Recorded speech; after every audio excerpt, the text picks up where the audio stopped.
Hello YouTube, iFixItAll here, Team iFixItAll. I thought I would do an additional quick garden update of what's happening here. I'm adding a product on the top side of these pallets to act as an awning to deflect water, and you can look at these pallets, and it's been raining a lot.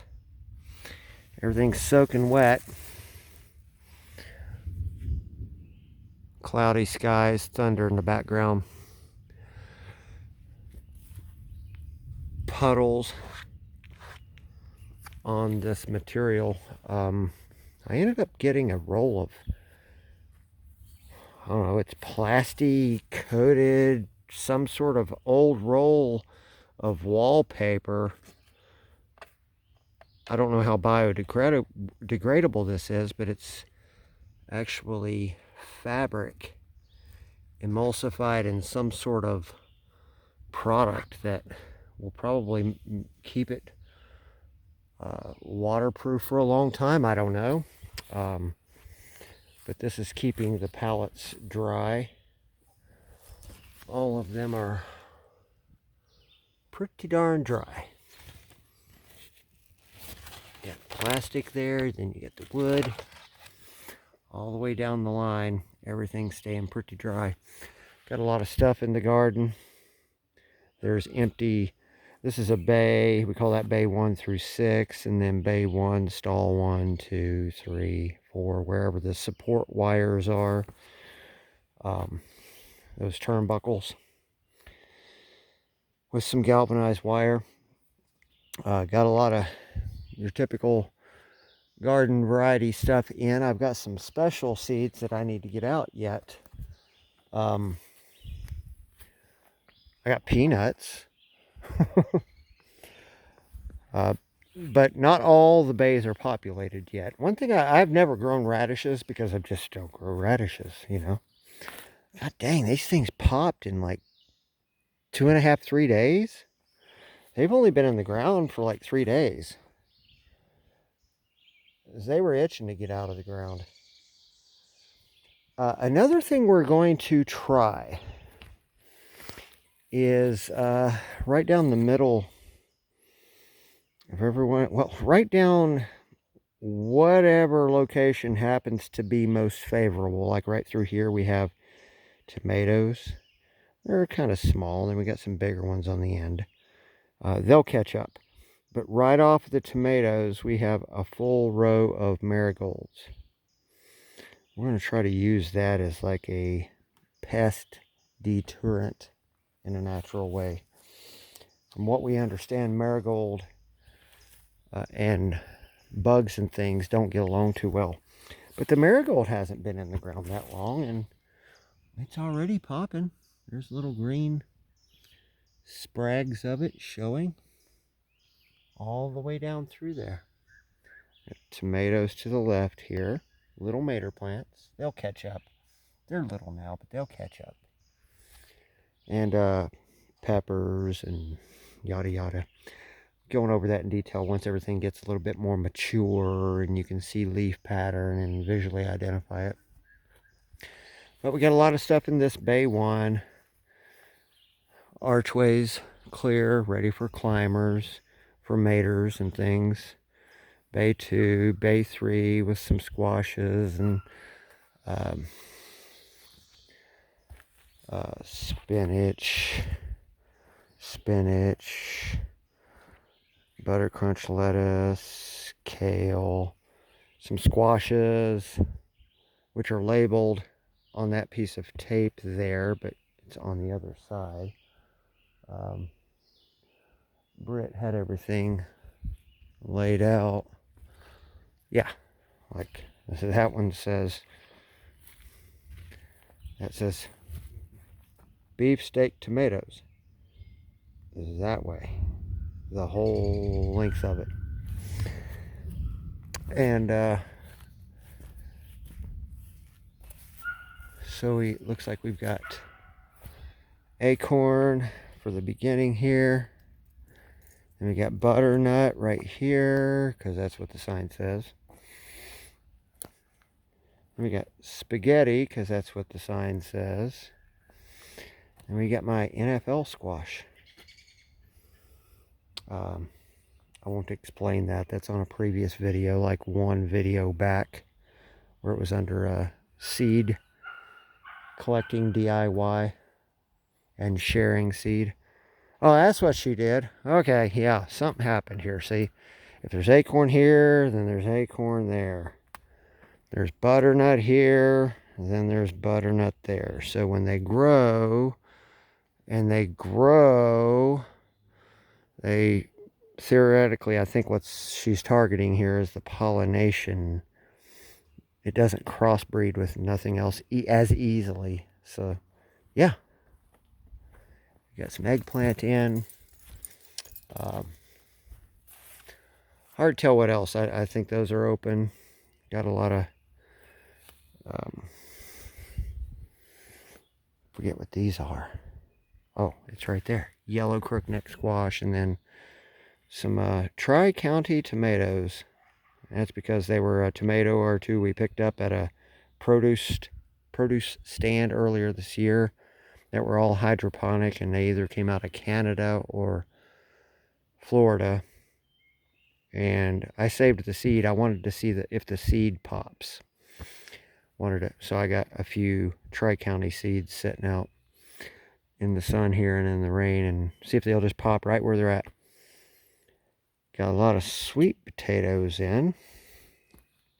We only had 2 slips of our very own, so I had to go buy all these sweet potatoes. That's the only slip right there that survived of ours. Right there, that guy that looks like it's got a lot of work to catch up.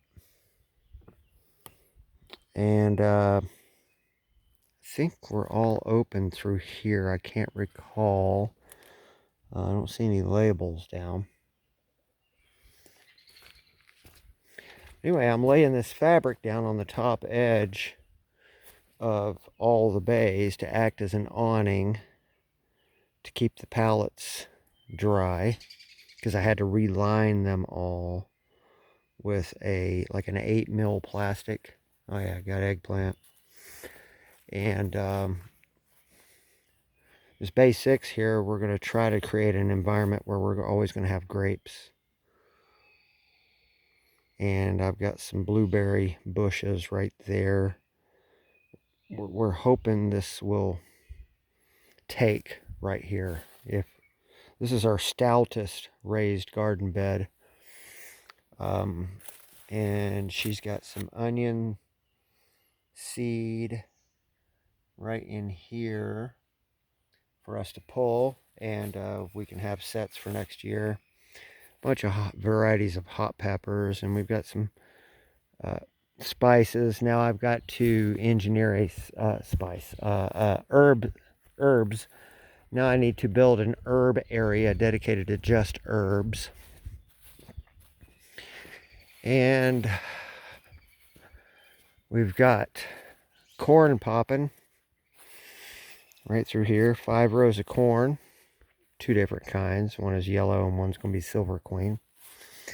And then, since my sun comes up there and sets directly behind me with my southern sky completely clear, it's a good spot for my corn. This fencing panel here won't hurt nothing, because the corn is still going to be getting a lot of light from my setting sun over there. But to the left of this is a real skinny area that I have earmarked off for beans. So we'll be popping Kentucky pole beans right through here. So that's going to be a lot of beans. And then we've got a question mark one. Let me see. It's, what is this? We don't know if it's cantaloupe or vine peach. But there's 2 plants right there.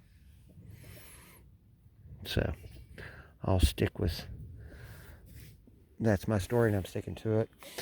Our new asparagus, 10 more plants. Each one seems to have 1, 2, or 3 sprouts popping.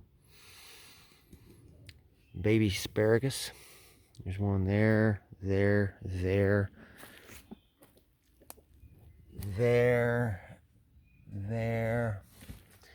and a bunch over there. Little asparagus is popping. Life is good right there. We got our fruit trees. We're gonna have good, hopefully we'll have fruit this year. Here's my tater patch and mulch. Doing good so far. 5 rows of taters. Then we got a system of fencing right here. A few fruit trees that are kind of off to the left, but that's okay. It's not blocking off any sunlight. Again, our sun comes up over there, travels. By the time it makes it there, everything here is in sunlight, and setting sun hits this real well. All okay. Cutting down a few trees in the eastern sky and the western sky gave me about 3 more hours of sunlight, and in addition, topping that maple tree right there, climbing up there and topping it, because that maple tree used to come up to about right here, and that maple would cast shade on a lot of this patch, especially the upper end where I put squash in at. But we got this fence row here, fencing, where I've got peas all the way up through there. Peas are all climbing and getting trained to climb. And we got our onions right through here.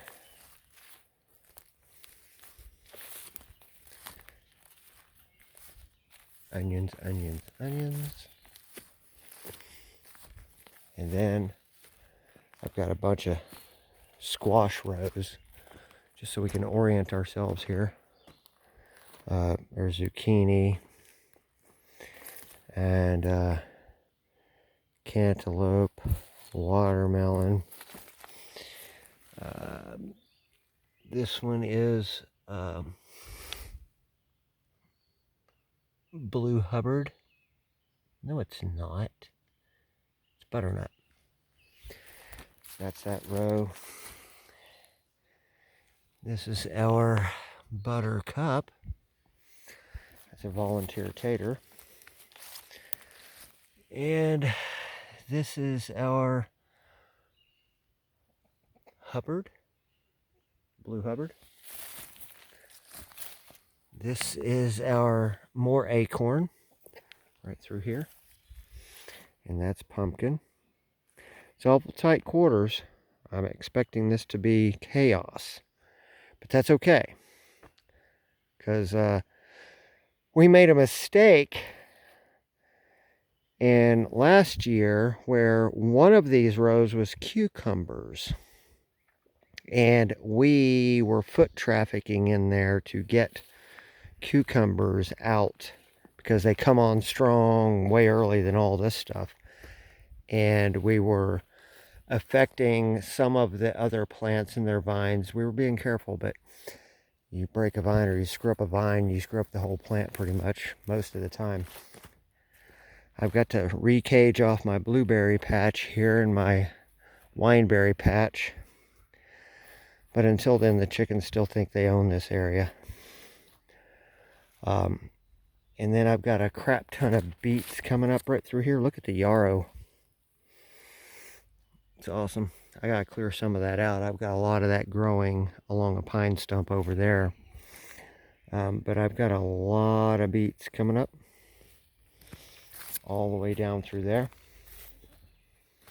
If you haven't noticed, I haven't cut my grass yet. And it's really, really, really bad. I mean, it's awful.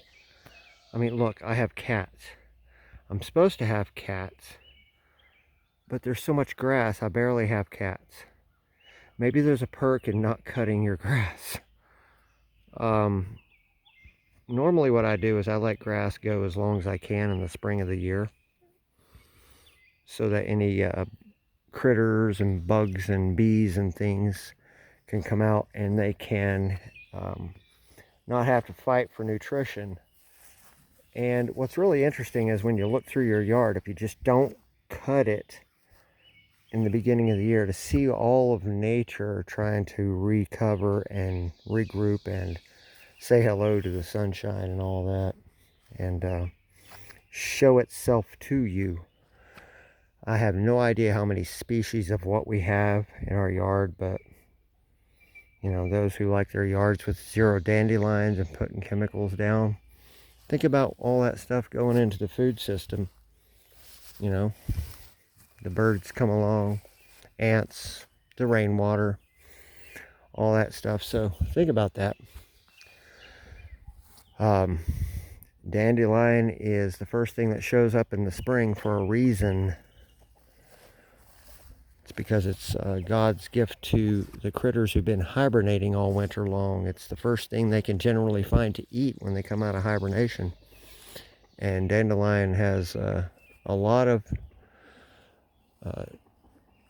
Google it, genetic reparative qualities. Not to mention, if you've ever tried dandelion jam or jelly, you're probably going to have a newfound respect for dandelion. It's a lot of work to make because you got to get a lot of dandelion tops. There's the garden update. I'm happy with the way it's turning out. It's pretty simple for me. I had this 54-inch roll of this fabric stuff. You know, it's woven. It's kind of like burlap material, but it's like coated. And I just sawzall it off in a 9-inch wide section. And of course I'm not cutting it straight, and the effect of not cutting it straight gave it an interesting little look, because it gave the edges a little bit of a wavy looking thing going on, which I think aesthetically that complements it, you know.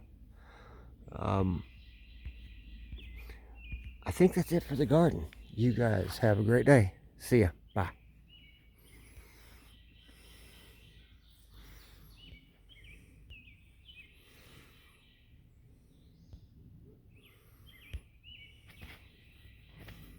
I don't know what the hell's going on with this video. It won't stop.